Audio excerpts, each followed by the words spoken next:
అవును, మనం వెనుకబడిపోయాం. కారు దూసుకెళ్తుంది, కమలం కూడా తగ్గడం లేదు. అనుకున్నంత స్థాయిలో మన రియాక్షన్ ఉండడం లేదు. ఇక నుంచి ఇచ్చి పడేద్దాం, ఒకటంటే 4 అనేద్దామని ఫిక్స్ అయిపోయిందట కాంగ్రెస్. ప్రతిపక్షాల విమర్శలకు స్ట్రాంగ్ కౌంటర్ ఇవ్వాలని నేతలకు ధైర్యం నూరిపోసారట ముఖ్య నేతలు. డ్యామేజ్ కంట్రోల్ చేసుకోవాలంటే ఇప్పటి లెక్కుంటే అయితే కుదరదని డిసైడ్ చేసుకున్నట్లు తెలుస్తోంది. ఇంతకీ హస్తం యాక్షన్ ప్లాన్ ఏంటి? ఇప్పుడున్న పరిస్థితుల్లో అపోజిషన్ కి ఇచ్చి పడేయడం అంత ఈజీయా?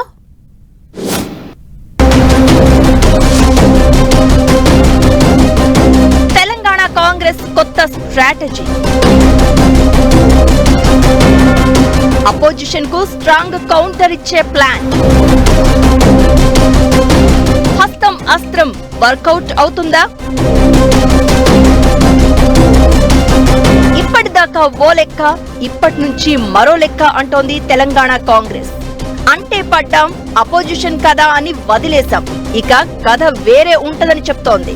ప్రతిపక్షాల మాటకు ధీటుగా జవాబు ఇస్తామంటోంది. విపక్షాల విమర్శలను ఎలా తిప్పికొట్టాలనే దానిపై మేధోమథనం చేస్తోంది. అందుకోసం సరికొత్త వ్యూహంతో ముందుకెళ్లాలని చూస్తోంది కాంగ్రెస్. విపక్షాల వ్యూహాలను చిత్తు చేసేందుకు సరికొత్త అస్త్రాన్ని సిద్ధం చేసుకుంటోంది. తెలంగాణలో కాంగ్రెస్ పార్టీ అధికారంలోకి వచ్చి దాదాపు 10 నెలలు కావస్తోంది. రైతు రుణమాఫీ నుంచి మూసీ సుందరీకరణ వరకు ప్రతి అంశంపై అపోజిషన్ నుంచి ప్రెజర్ ఎదుర్కొంటోంది అధికార పార్టీ. ఈ అంశాలు జనంలో కూడా తీవ్ర చర్చనీయాంశం అవుతూ ఉండడంతో కాంగ్రెస్ పార్టీ అలర్ట్ అయింది. విపక్షాల విమర్శలను తిప్పికొట్టకపోతే జనం నుంచి మరింత వ్యతిరేకత వ్యక్తమవుతుందని, దీనికి సాధ్యమైనంత త్వరగా యాక్షన్ కు రియాక్షన్ ఉండాలని భావిస్తోంది. అందుకోసమే ఈ మధ్య కాంగ్రెస్ శాసనసభాపక్షం సమావేశం ఏర్పాటు చేసింది. కొత్త పిసిసి చీఫ్ కు సన్మానం పేరుతో ఏర్పాటు చేసిన కార్యక్రమంలో ప్రస్తుత రాజకీయ పరిస్థితులపైనే చర్చించారు.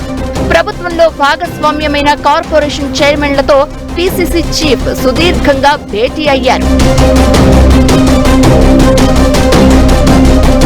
కార్పొరేషన్ చైర్మన్ల సమావేశంలో CM Revanth, PCC chief Mahesh Kumar Goud ప్రధానంగా ఒక అంశాన్ని బలంగా ప్రస్తావించినట్లు తెలుస్తోంది.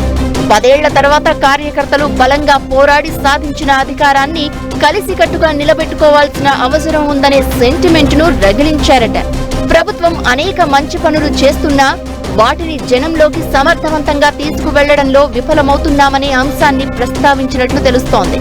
పెద్ద మొత్తంలో రుణమాఫీ చేసినా అనుకున్నంత పాజిటివ్ రాకపోగా జనంలో నెగటివ్ అవుతున్నామని ప్రస్తావించారు.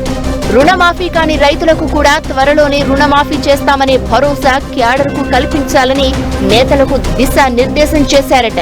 ఇక హైడ్రా విషయంలో విపక్షాలు చేస్తున్న ప్రచారాన్ని తిప్పికొట్టడంలో విఫలమవుతున్న విషయాన్ని కూడా చర్చించారు. చెరువులు, పార్కుల పరిరక్షణ కోసం ఏర్పాటు చేసిన వ్యవస్థ విషయంలో ప్రజల్లో పాజిటివ్ చర్చ జరిగేలా ప్రయత్నించాలని సీఎం, పిసిసి చీఫ్ నేతలకు దిశానిర్దేశం చేశారు. ఇక మూసీ సుందరీకరణ విషయంలో పార్టీ గొంతు ఏమాత్రం జనంలోకి పోవడం లేదని అటు సీఎం, ఇటు పిసిసి చీఫ్ ఇద్దరూ ఆవేదన వ్యక్తం చేశారు.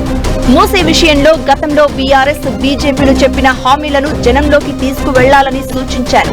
పేదలు, మధ్యతరగతి ప్రజలకు కాంగ్రెస్ అండగా ఉంటుందనే భరోసా కల్పించడంలో వెనకబడిపోయామన్నారు. ఈ విషయంలో ప్రజా ప్రతినిధులతో పాటు పార్టీ కూడా సమిష్టిగా పనిచేయాలని సూచించారు.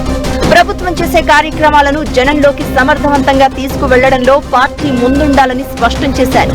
ప్రజా ప్రతినిధులు, పార్టీ నేతలు సమిష్టిగా పనిచేస్తేనే త్వరలో వచ్చే స్థానిక సంస్థల ఎన్నికల్లో మంచి రిజల్ట్ వస్తుందని, లేకపోతే పరిస్థితి చేయి దాటి అందరూ మునిగే ప్రమాదం ఉందని హెచ్చరించారు. దీంతో అపోజిషన్ ను ఎదుర్కొనేందుకు కాంగ్రెస్ వేస్తున్న యాక్షన్ ఎంతవరకు వర్కౌట్ అవుతుందనేది ఆసక్తికరంగా మారింది.